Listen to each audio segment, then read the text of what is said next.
Bonjour à tous. Je vous vois bien nombreux pour connaître la suite. Et aujourd'hui, vous allez nous parler du siège de Babylone. N'est-ce pas, Jean-Paul?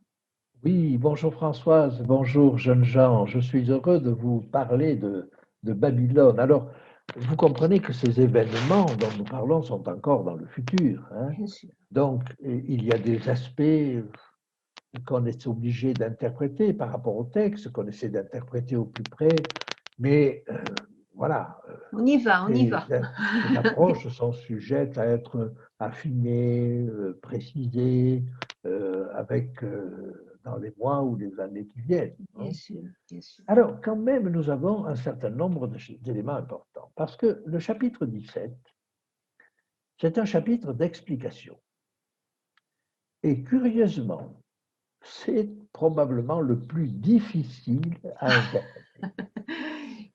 Alors justement, parce que peut-être que les explications que nous avons l'habitude de nous donner ne sont pas forcément celles qui conviennent.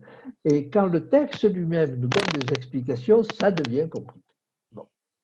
Alors, en gros, si vous voulez, le chapitre 17, c'est d'abord un tableau. Tableau, c'est une femme qui est assise sur une bête. Et on nous dit qu'elle est assise sur les grandes eaux. Alors on va nous dire, la bête, c'est ça. Les cornes de la bête, c'est ça. Les grandes eaux, c'est ça. Et on termine l'explication en disant Babylone, c'est la grande ville qui a la royauté sur les rois de la terre. Donc une série d'explications. Et au cours de cette explication, vers la fin du chapitre, c'est-à-dire à partir du verset 12 à peu près, le tableau s'inverse. C'est-à-dire qu'à un moment donné, des acteurs de ce tableau vont se mettre en mouvement. Et la bête, en particulier, les licornes, vont lutter contre la prostituée. Donc, on a un tableau de départ, une série d'explications, et dans ces explications, le tableau qui évolue. Alors, une fois qu'on a ce schéma général, on va essayer de le comprendre. Et le point que j'aimerais aborder d'abord avec vous, c'est le siège de Babylone. La première indication que nous avons se trouve déjà dans le verset premier. Je te montrerai le jugement de la grande prostituée qui est assise sur les grandes eaux. Bien. Alors, les grandes eaux, vous pensez à quoi? Vous pensez, je ne sais pas moi, aux cataractes du Niagara. Ah bah oui, les grandes Vous chutes et tout pouvez ça, c'est... penser à une mer en furie. voilà, avec des... Bon. Mais les grandes eaux sont en général associées à la parole de Dieu. Quand dans l'Ancien Testament, on parle d'une voix qui est comme les grandes eaux, ouais, c'est Dieu qui vrai, parle. Parce que c'est assourdissant, ça couvre tout, et je veux dire qu'il n'y a aucun bruit qui est supérieur à cela. Alors, est-ce que ça veut dire que Babylone est assise sur la parole de Dieu? Ce serait formidable, mais vous allez voir, ça n'est pas le cas. La deuxième indication que nous avons se trouve au verset 3. Il me transporta un esprit dans un désert, et je vis une femme assise sur une bête écarlate pleine de noms de blasphème, ayant 7 têtes et 10 cornes. Et là, la deuxième indication que nous avons sur le siège de Babylone, c'est qu'elle est dans un désert. Oui. Alors, vous comprenez que ce n'est pas au désert que nous rencontrons les grandes eaux. Non. Nous avons donc là une information contradictoire si nous la prenons au premier degré. Par contre, on peut peut-être la prendre à un autre degré comme étant une information symbolique qui veut nous dire quelque chose, mais différent de la réalité première. Vous voyez? Alors, le fait qu'elle soit dans un désert signifie pour moi qu'il n'y a pas grand monde. Il n'y a pas grand monde qui la soutient. Au contraire, les grandes eaux, c'est beaucoup de monde. Et d'ailleurs, l'explication nous en est donnée, voilà, au verset 15. Au verset 15, il me dit, les eaux que tu as vues, sur lesquelles la prostituée est assise, ce sont des peuples, des foules, des nations et des langues. C'est-à-dire que c'est le contraire du désert. Tout à fait, oui. Bon. Alors, comment peut-on comprendre cela? Je vous suggère que on tienne compte du fait que la prostituée est assise sur la bête. Voilà, vous avez ça au verset 3. Et il me transporta un esprit dans un désert, et je vis une femme assise sur une bête écarlate, pleine de noms de blasphème, ayant cette tête et 10 cornes. Alors la bête à cette tête et 10 cornes, on la connaît déjà, on va y revenir. Mais cette bête est assise sur cette femme est assise sur une bête. La bête elle-même, elle vient des grandes eaux.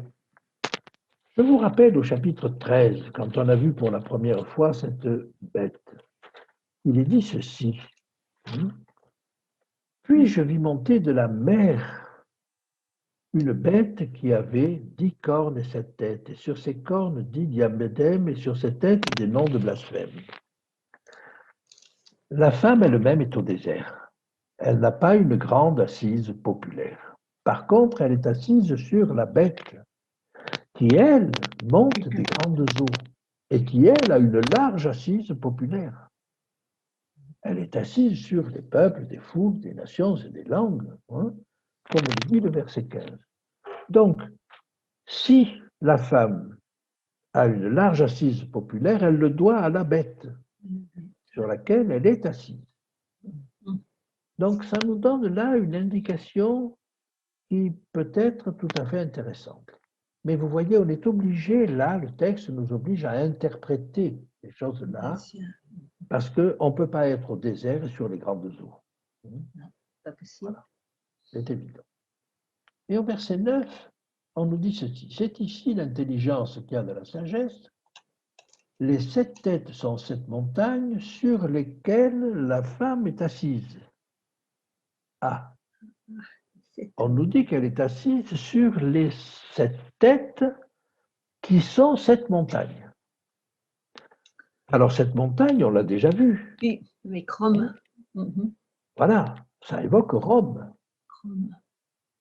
Il est probable que cette association a son siège à Rome, c'est-à-dire que même si elle regroupe des puissances du monde entier, elle a son siège à Rome. Pourtant, elle est distincte de la bête, dont le siège est aussi à Rome, puisqu'elle avait hérité du dragon. Alors, est-ce que cette chose-là a davantage valeur symbolique? Est-ce qu'il s'agit vraiment de la ville aux 7 collines, qu'est Rome? Je ne sais pas, mais l'indication nous est donnée ici. Donc, vous voyez 3 indications distinctes, mais qu'il faut interpréter de manière symbolique, imagée. Elle est au désert, elle est sur les grandes eaux. On peut comprendre ça comme une aide, comme un soutien populaire, mais qu'elle a grâce au fait qu'elle est assise sur la bête. Et puis, elle est assise sur les 7 têtes. Ça, c'est compatible avec le fait qu'elle soit assise sur la bête. La bête a 7 têtes, elle est assise sur les 7 têtes. Mais ça voudrait dire à ce moment-là qu'elle est assise à Rome, qu'elle est sise à Rome. Bien, donc, voilà ce qu'on pourrait dire sur le siège de Babylone. Vous voyez que ça demande déjà une approche un petit peu plus délicate, mais je crois que ça vaut la peine d'être vu et d'être regardé en détail. Bien sûr. Nous voyons maintenant le verset 2. Il dit, c'est avec elle que les rois de la terre se sont livrés à l'impudicité, et c'est du vin de son impudicité que les habitants de la terre se sont enivrés. Alors, nous avons déjà parlé de l'impudicité. Et nous avons vu que c'était le fait, d'une manière ou d'une autre, de rechercher une aide, non pas auprès de son mari légitime, qui serait Dieu, mais de le rechercher auprès d'autres personnes. Alors, on peut dire qu'elle le recherche auprès des rois. Des Les rois. rois se sont livrés avec elle à l'impudicité. Je traduis en termes plus accessibles. Ces autorités religieuses ont cherché l'appui des autorités politiques, les rois. Mais les rois ont aussi cherché l'appui des autorités religieuses. Ils ont essayé de tirer chacun profit de l'autorité de l'autre. Et donc, vous voyez, ça, c'est une impudicité. C'est ce qui est considéré comme une impudicité dans le texte, comme un adultère, si vous voulez. Il y a un adultère entre les autorités religieuses qui sont représentées par une femme et les autorités politiques qui sont représentées par des rois. Le fait d'essayer de se mettre ensemble, de travailler ensemble, de s'épauler ensemble, ça pourrait paraître une bonne chose pour moraliser, si vous voulez, la politique. En réalité, c'est rechercher auprès d'autres entités le secours que l'on devrait chercher en Dieu seul.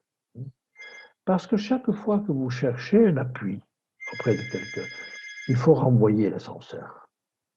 Oui, C'est-à-dire bien qu'il sûr. faut que vous donniez autre chose en retour. Et là, une autorité religieuse se met en péril. Voilà, donc il y a toujours ce danger-là.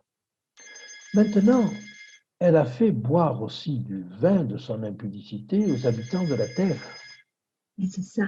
C'est-à-dire que toutes les populations, toute la population mondiale, ou la majorité de la population mondiale, est rentrée dans ce système où les autorités politiques et les autorités religieuses se coalisent. C'est une mauvaise chose, mais c'est une mauvaise chose qui s'est présentée à l'échelon mondial. Et là encore, c'est un danger. On pourrait penser, vu de l'extérieur, que c'est une bonne chose, que c'est une manière de résoudre les problèmes. En réalité, chaque fois que vous avez collusion, association d'une autorité politique et d'une autorité religieuse, au bout du compte, c'est la persécution qui est à la clé. Et on va le voir, c'est ce qui va se passer, on va en entendre parler. Donc, voyez, pensez que Babylone, c'est une entité qui n'est peut-être pas encore en place complètement, mais qui inclut les rois de la terre, ça nous est dit là, et qui même semble avoir contaminé l'ensemble de la population ou la majorité de la population mondiale. Mes amis, c'est juste un conseil.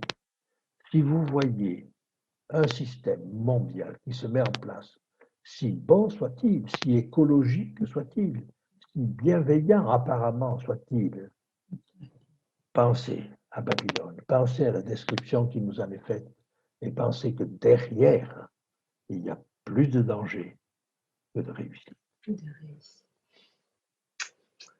Merci Jean-Paul pour ces éclaircissements. Merci beaucoup. On apprend toujours avec vous de toute manière dans ce livre magnifique de l'Apocalypse. En tout cas, à très bientôt pour la suite. À très bientôt. Au revoir Françoise. Au revoir.